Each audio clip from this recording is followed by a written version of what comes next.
क्यों इंडिया में इतनी इन्वेस्टमेंट लाइनें लगी हुई हैं, हमारे यहाँ क्यों नहीं आ रही? बाहर वाला यहाँ आता ही नहीं है, कोई यहाँ का कारोबारी भी कारोबार नहीं करना। देखिए, मैं तो ये कहूंगा कि ये भारत के इतिहास में एक बहुत ही बड़ा कदम है।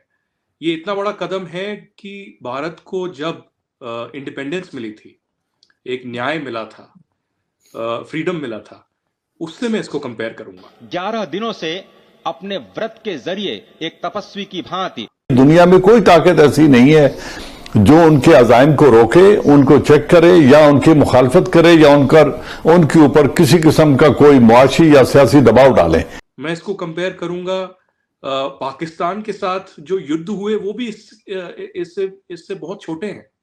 ये एक हिस्टोरिकल सिविलाइजेशनल विक्ट्री तो मैं नहीं कहूंगा, लेकिन जो श्री प्रभु राम का एक एग्जाइल है, एक 500 साल का वनवास है, उसका अंत हुआ है। हिंदुस्तान ने जब भी करना है कुछ ऐसा वो कर गुजरते हैं। तो वहां पर भी जो इंडिया की का कल्चर और इसकी जो हिस्ट्री है और फिर उसको वहां पे तालीमी अपने निसाब में शामिल किया जाना, वहां पर टेम्पल्स का, जो कि इससे अगर आप कुछ साल पहले चले जाएं तो ऐसा नहीं था वहां। लेकिन हमेशा पाकिस्तान के जो मुसलमान हैं या इंडिया के मुसलमान हैं, मुगलों को हीरो समझते हैं, जबकि हिंदू उनको जीरो समझते हैं। चाइना में जो मुसलमान यूगर्स के साथ हुआ है, हम नहीं बोले क्योंकि चीन हमारे लिए बड़ा जरूरी है। इन्वेडर थे, आए, जुल्म किया, बहुत जुल्म किया उन्होंने। थोड़ा सा जुल्म नहीं किया, बहुत ज्यादा जुल्म किया। मैं एग्री करता हूँ, मेरे वो हीरो नहीं है, मेरे हीरो नहीं है। मैं इस पे पहले मैं करेक्शन कर दूं, मेरे हीरो नहीं है वो। मेरी नजर में वो इन्वेडर थे इस लैंड में। ये एक बहुत बड़ा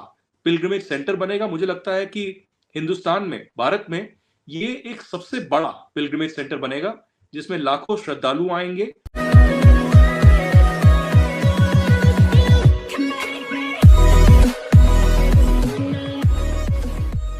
नमस्कार दोस्तों, अब राम मंदिर तो बन गया है और इसी के साथ जो एक गुलामी वाली परिस्थिति थी, क्योंकि कई बार ऐसा होता है कि हम अगर नॉर्थ इंडिया में देखें, इंडिया के नॉर्थ भाग में देखें ना, तो जितने भी बड़े बड़े मंदिर थे या फिर जितनी भी बड़ी बड़ी जगह थी, जैसे कुतुब मीनार हो गया, जैसे अयोध्या का ये राम मंदिर हो गया, राम जन्मभूमि हो गया, उसके अलावा अगर आप बात करो तो ये मथुरा वाला हो गया जहाँ कृष्ण जन्मभूमि है, उसके अलावा काशी हो गया, उसके अलावा ये वो जो ज्ञान व्यापी हो गया, ठीक है। ऐसी कई सारी जगह है कि जो आप आप अगर घूमना चाहो तो घूम ही नहीं सकते। अगर आप अपने जो भगवान है जिसको आप पूजते हो, अगर उनकी बड़ी जगह पर आप जाकर पूजना चाहो तो नहीं पूछ सकते। लेकिन अब ऐसा लगता है कि ये जो हिंदुओं का जो खोया हुआ गुमान था वो वापस आ रहा है, और उसमें 110% बीजेपी जो है इस क्रेडिट को डिजर्व करती है, क्योंकि दूसरी और भी कई सारी पार्टी थी जो हाना करती रही, लेकिन जब सत्ता में नहीं थी, जब 2 सांसद थे, तब से ये प्रधानमंत्री उस समय के प्रधानमंत्री अटल बिहारी वाजपेयी जी का, और या फिर आप कहें कि बीजेपी का मैनिफेस्टो था। और भी कई सारी चीज़ें हैं जो आने वाले दिनों में आने वाली है। अयोध्या तो जहाँ की है, मथुरा काशी बाकी है। इसी के साथ ये वीडियो शुरू करते हैं। देखिए, मैं तो ये कहूंगा कि ये भारत के इतिहास में एक बहुत ही बड़ा कदम है। ये इतना बड़ा कदम है कि भारत को जब इंडिपेंडेंस मिली थी, एक न्याय मिला था, फ्रीडम मिला था, उससे मैं इसको कंपेयर करूंगा। मैं इसको कंपेयर करूंगा पाकिस्तान के साथ। जो युद्ध हुए वो भी इससे बहुत छोटे हैं। ये एक हिस्टोरिकल सिविलाइजेशनल विक्ट्री तो मैं नहीं कहूंगा, लेकिन जो श्री प्रभु राम का एक एग्जाइल है, एक 500 साल का वनवास है, उसका अंत हुआ है।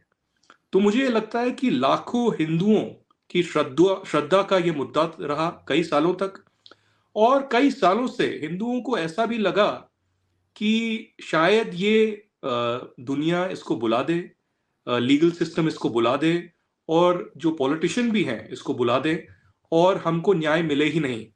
लेकिन कई सालों तक खुद हम कहते हैं, क्योंकि एक भारत के न्याय में, न्यायपालिका में एक चीज होती है जिसे कहते हैं ज्यूरिस्टिक पर्सन, और श्री राम लल्ला, जो श्री राम हैं, उन्होंने खुद जो है ये केस लड़ा है।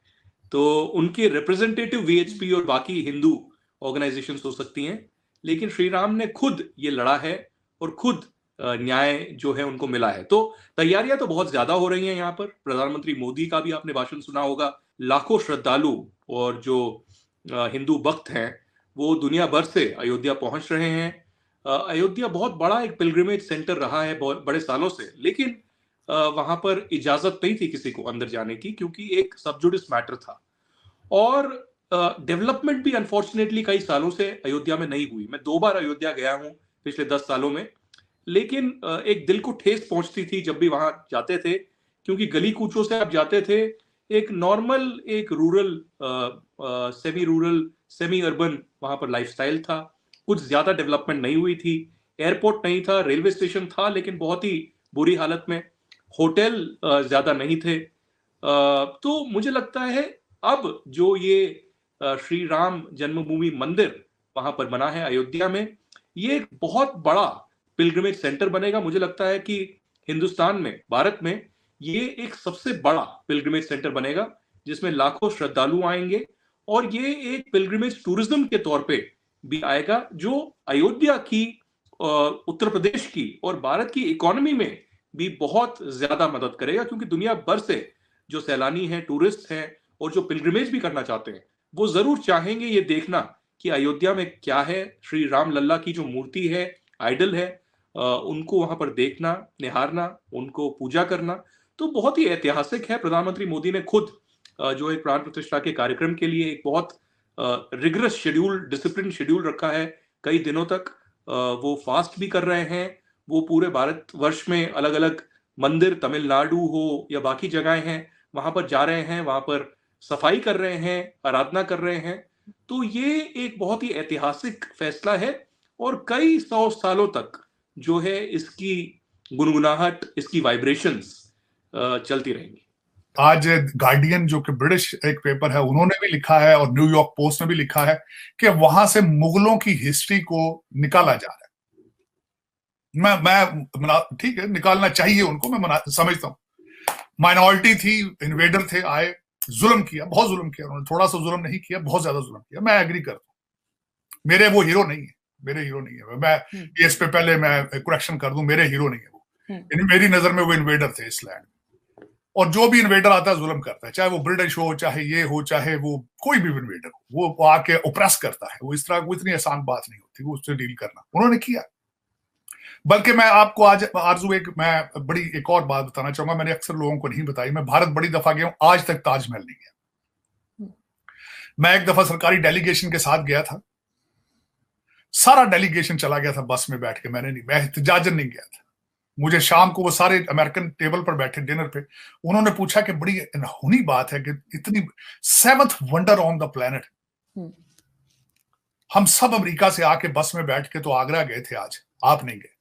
मैंने कहा था मैं एहतजाज के साथ नहीं गया, क्योंकि एक मुगल शहजादे ने भारत की गुर्बत का मजाक उड़ाया था, और उसने इतना पैसा उस ताजमहल पे लगाया था कि उस बिल्डिंग के खर्चे के बाद इंडिया बिकेम इतना वीक हो चुका था, ब्रिटिश कॉलोनी बन गया था। और शहजादे का मजाक क्या था? कहते हैं उसने मोहब्बत की निशानी बनाई, साथ ही उसी मोहब्बत की छोटी बहन से शादी कर ली उसने, और उसकी पता नहीं कितनी बीवी थी उसकी, वो पहली बीवी तो थी नहीं उसकी जी। एक में देखे ना, क्या कहते हैं जी मोहब्बत की निशानी है, कौन सी मोहब्बत की निशानी यार? वो पहले किसी और की बीवी थी, फिर इसकी बीवी बनी, फिर इसके उसने मोहब्बत में गया, वो मर गई, एक इतनी बड़ी महंगी बिल्डिंग बना के उसकी बहन से शादी